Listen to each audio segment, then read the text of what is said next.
Okay, guys, today we're going to read the book Think and Grow Rich, 1938 edition. Chapter 1 Introduction. The man who thought his way into partnership with Thomas Edison. Truly, thoughts are things, and powerful things at that, when they are mixed with definiteness of purpose, persistence, and a burning desire for their translation into riches or other material objects. A little more than 30 years ago, Edwin C. Barnes discovered how true it is that men really do think and grow rich. His discovery did not come about at one sitting. It came little by little, beginning with a burning desire to become a business associate of the great Edison. One of the chief characteristics of Barnes' desire was that it was definite. He wanted to work with Edison, not for him. Observe carefully the description of how he went about translating his desire into reality, and you will have a better understanding of the 13 principles which lead to riches. When this desire or impulse of thought first flashed into his mind, he was in no position to act upon it. Two difficulties stood in his way. He did not know Mr. Edison. He did not have enough money to pay his railroad fare to Orange, New Jersey.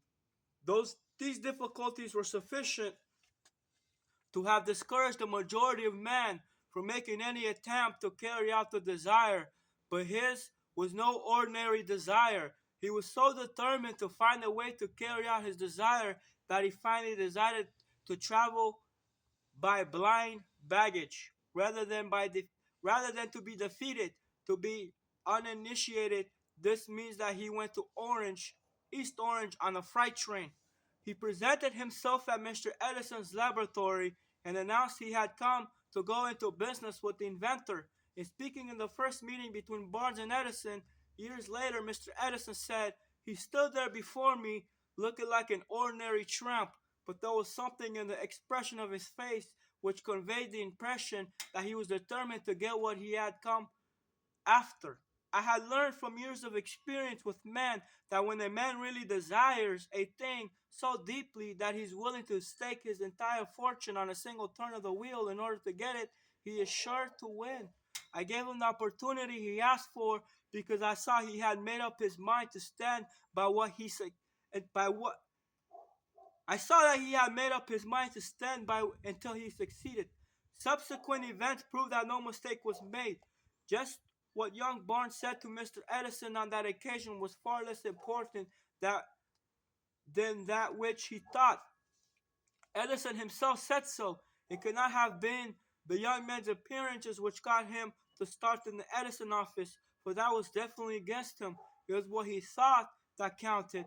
It is, if the significance of the statement could have conveyed to every person who read it, there would have been no need for the remainder of this book. Barnes did not get his partnership with Edison on his first interview. He did get a chance to work in the Edison office at a very nominal wage, doing work that was unimportant to Edison, but most important to Barnes because it gave him an opportunity to display his merchandise where his intended partner could see it. Months went by, apparently nothing happened to bring the coveted goal which Barnes had set up in his mind as his definite major purpose. But something important was happening in Barnes' mind. He was constantly intensifying his desire to become the business associate of Edison.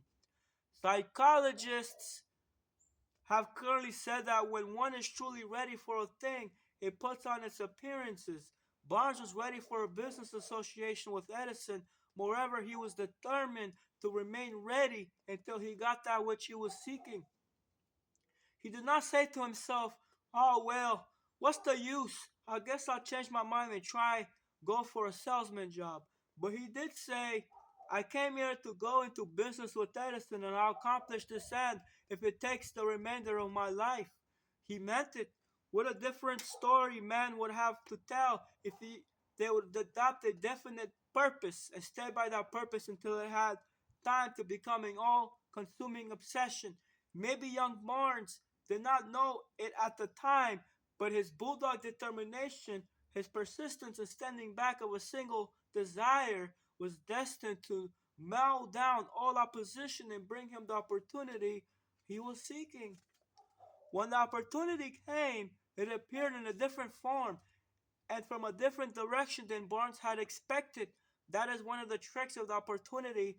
It has a sly habit of slipping in by the back door, and often it comes disguised in the form of misfortune or temporary defeat.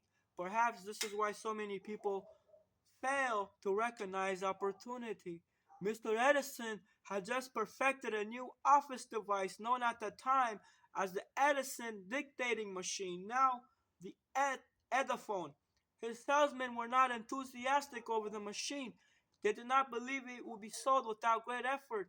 Barnes saw his opportunity. He had crawled in quietly, hidden in a queer looking machine which interested no one but Barnes and the inventor. Barnes knew he could sell the Edison dictating machine. He suggested this to Edison and promptly got his chance. He did sell the machine. In fact, he sold it so successfully that Edison gave him a contract to distribute and market it all over the nation. Out of that business association grew the slogan, "Made by Edison and installed by Barnes." The business alliance has been in operation for more than 30 years. Out of it, Barnes has made himself rich in money, but he has done something infinitely greater than he proved that one really may think and grow rich. How much actual cash that desire of Barnes had been worth to him? I have no way of knowing. Perhaps it has brought him $2 or $3 million, but the amount, whatever it is, becomes insignificant when compared with the greater asset he acquired in the form of definite knowledge that an intangible impulse of thought can be transmuted into its physical counterpart by the application of known principles. Barnes literally thought himself into a partnership with the great Edison. He thought himself into a fortune. He had nothing to start with except the capacity to know what he wanted and the determination to stand by what desire until he realized it. He had no money to begin with. He had but little education. He had no influence, but he did have initiative, faith, and the will to win. With these intangible forces, he made himself number one man with the greatest inventor who ever lived. That's bullshit. That's Nikola Tesla who's the greatest inventor. Anyways, now, let us look at a different situation and study a man who had plenty of tangible evidence of riches but lost it because he stopped 3 feet short of the goal he was seeking. 3 feet from gold.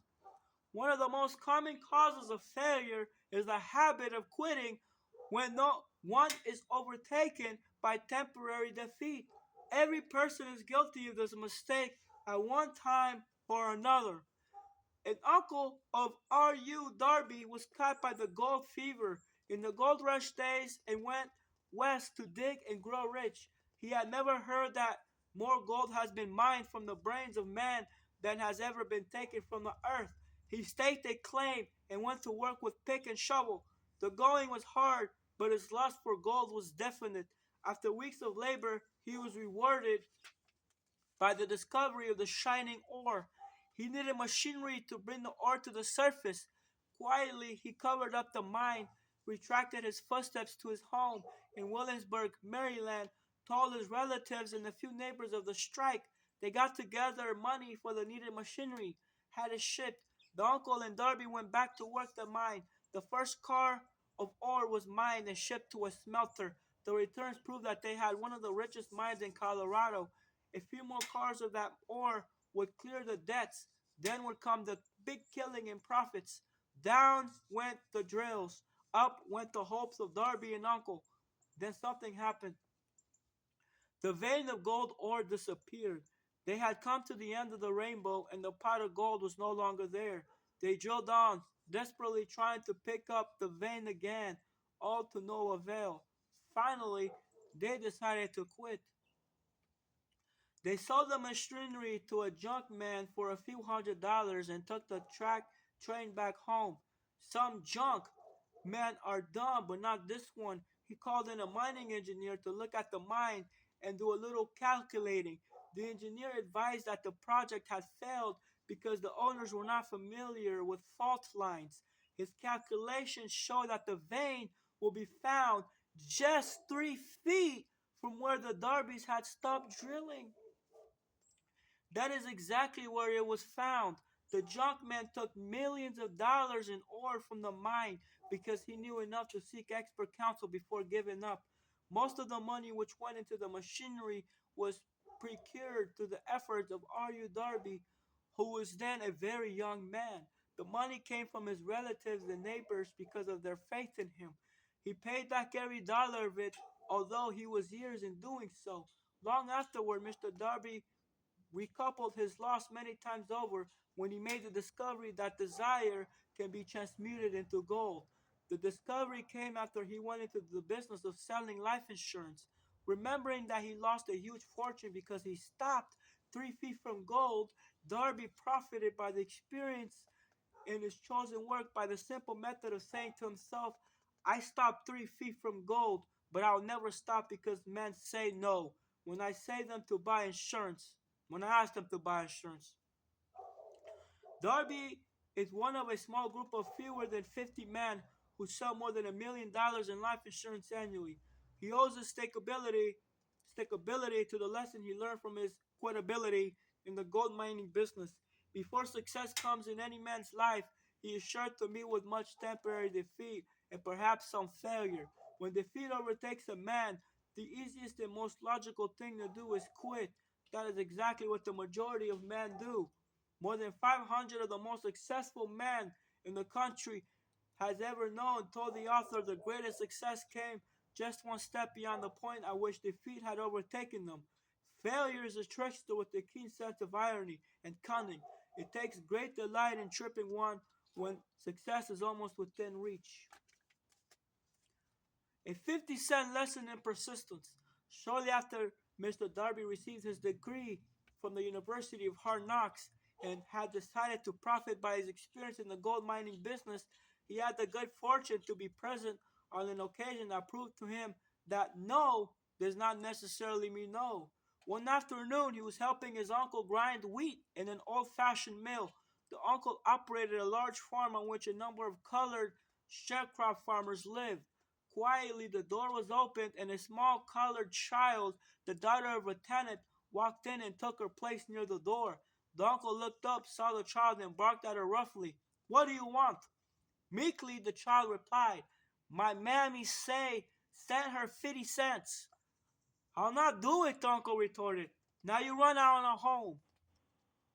Yes, sir, the child replied, but she did not move. The uncle went ahead with his work, so busily engaged that he did not pay enough attention to the child to observe that she did not leave. When he looked up and saw her still standing there, he yelled at her, I told you to go on home. Now go, or I'll take a switch to you.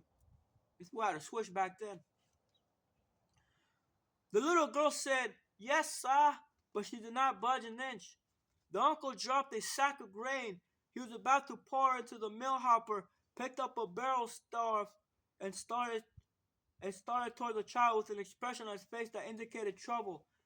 Darby held his breath. He was certain he was about to witness a murder. He was about to murder. He knew his uncle had a fierce temper. He knew that colored children were not supposed to defy white people in that part of the country. When the uncle reached the spot where the child was standing, she quickly stepped forward one step, looked up into his eyes, and screamed at the top of her voice, My mammy's gotta have that 50 cents.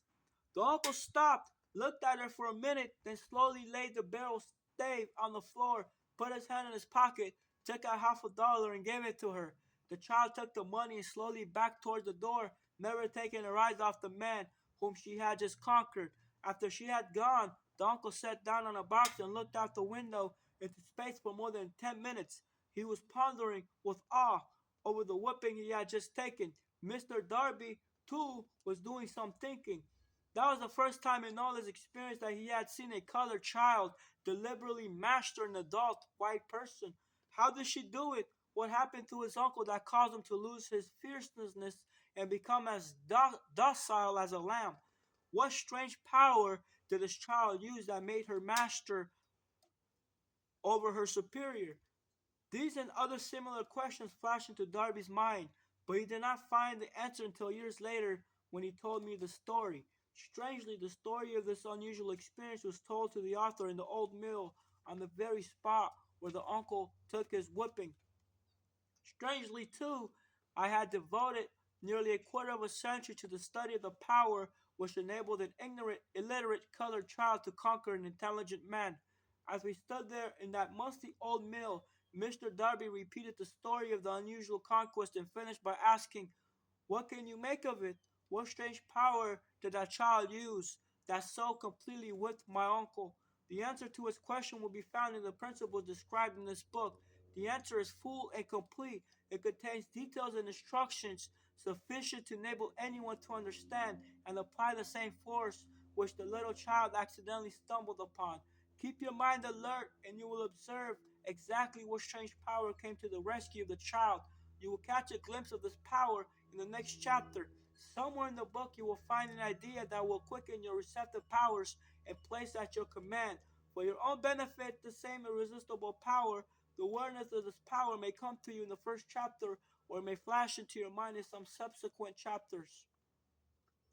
It may come in the form of a single idea, or it may come in the nature of a plan or a purpose. Again, it may cause you to go back into your past experiences of failure or defeat and bring to the surface some lesson by which you can regain all that you lost through defeat. After I, After I had described to Mr. Darby the power unwittingly used by the little colored child, he quickly retracted his 30 years of experience as a life insurance salesman and frankly acknowledged that his success in that field was due, in no small degree, to the lesson he had learned from the child. Mr. Darby pointed out, "Every time a prospect tried to bow me out without buying, I saw that child standing there in the old mill, her big eyes glittering in defiance, and I said to myself, I gotta make this sell. The better portion of all sales I have made were made after people who had said no." He recalled, too, his mistakes in having stopped only 3 feet from gold. But, he said, that experience was a blessing in disguise. It taught me to keep on keeping on, no matter how hard the going may be, a lesson I needed to learn before I could succeed in anything. This story of Mr. Darby and his uncle, the colored child, and the gold mine doubtless will be read by hundreds of men who make their living by selling life insurance. And to all of these, the author wishes to offer the suggestion that Darby owes to these two experiences his ability to sell more than $1 million of life insurance every year. Life is strange and often imponderable. Both the success and the failures have their roots in simple experiences. Mr. Darby's experiences were commonplace and simple enough, yet they held the answer to his destiny in life. Therefore, they were as important to him as life itself. He profited by these two dramatic experiences because he analyzed them and found the lesson they taught. But what of the man who has neither the time nor the inclination to study failures in search of knowledge that may lead to success? Where and how is he to learn from the art of converting defeat into stepping stones to opportunity? To answer these questions, this book was written. The answer called for a description of 13 principles. But remember, as you read, the answer you may be seeking to the questions which have caused you to ponder over the strangeness of life may be found in your own mind through some idea, plan, or purpose which may spring into your mind as you read. One sound idea is that all one needs to achieve success. The principle described in this book contain the best and the most practical of all that is known concerning ways and means of creating useful ideas. Before we go any further in our approach to the description of these principles, we believe you are entitled to receive this important suggestion. When riches begin to come, as they do so quickly in such great abundance that one wonders where they have been hiding during all those lean years, this is an astounding statement, and all the more so when we take into consideration the popular belief that riches come only to those who work hard and long. When you begin to think and grow rich, you will observe that riches begin with a state of mind, with definiteness on purpose, with little or no hard work. You and every other person ought to be interested in knowing how to acquire that state of mind which will attract riches. I spent 25 years in research, analyzing more than 25,000 people because I too wanted to know how wealthy man became that way. Without that research, this book could not have been written. Here, take notice of a very significant truth.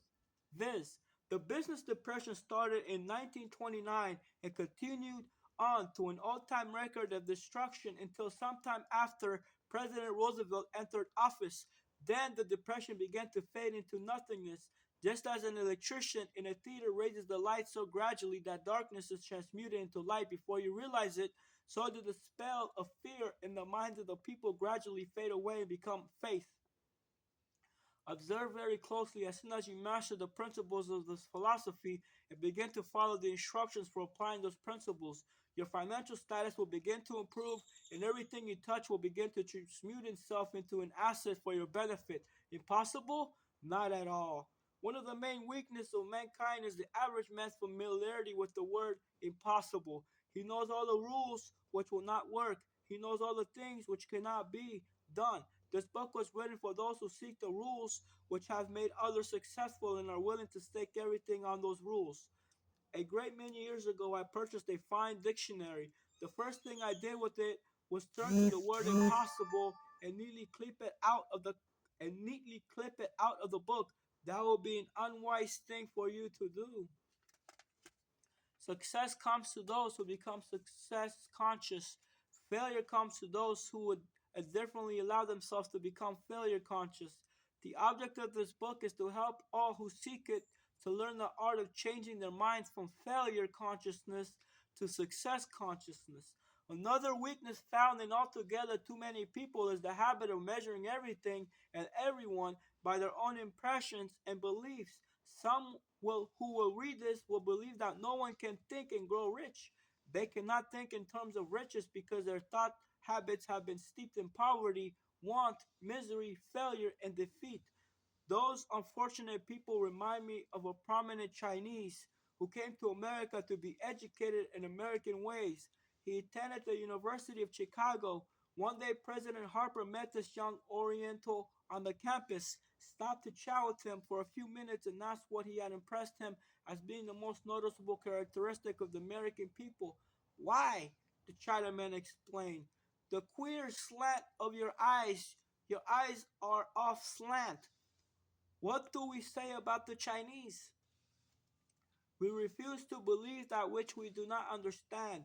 We foolishly believe that our own limitations are the proper measure of limitations.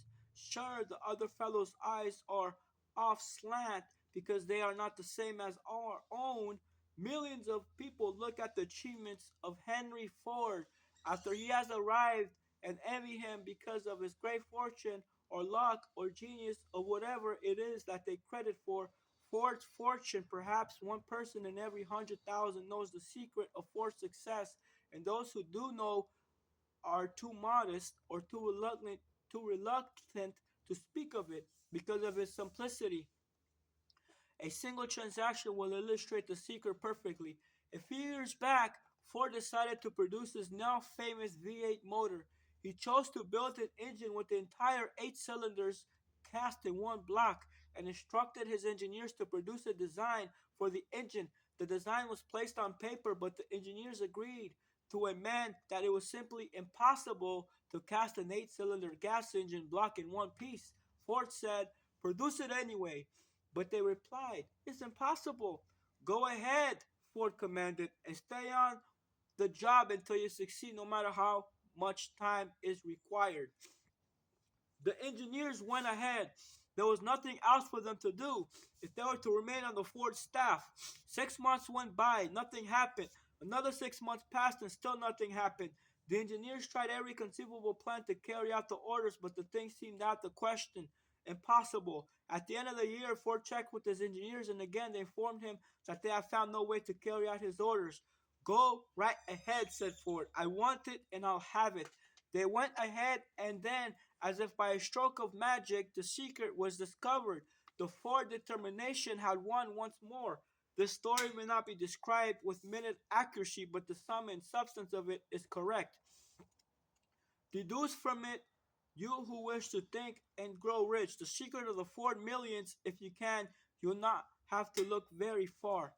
Henry Ford is a success because he understands and applies the principles of success. One of these is desire, knowing what one wants. Remember Miss Ford's story as you read and pick out the lines in which the secret of his stupendous achievement has been described. If you can do this, you can lay your finger on the particular group of principles which made Henry Ford rich. You can equal his achievements in almost any calling for which you are suited. You are the master of your fate, the captain of your soul, because when Henley wrote the prophetic lines, I am the master of my fate, I am the captain of my soul, he should have informed us that we are the masters of our fate, the captains of our soul, because we have the power to control our thoughts. He should have told us that ether in which this little earth floats, in which we move and have our being, is a form of energy moving at an unconceivable high rate of vibration, and that the ether is filled with a form of universal power which adapts itself to the nature of the thoughts we hold in our minds and influences us in natural ways to transmute our thoughts into their physical equivalent. If the poet had told us of this great truth, we will know why it is that we are the masters of our fate and the captains of our souls.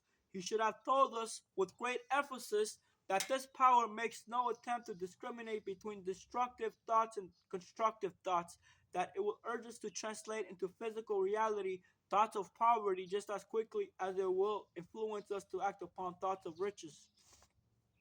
He should have told us, too, that our brains become magnetized with the dominating thoughts which we hold in our minds, and by means with which no man is familiar. These magnets attract to us the forces, the people, the circumstances of life which harmonize with the nature of our dominating thoughts.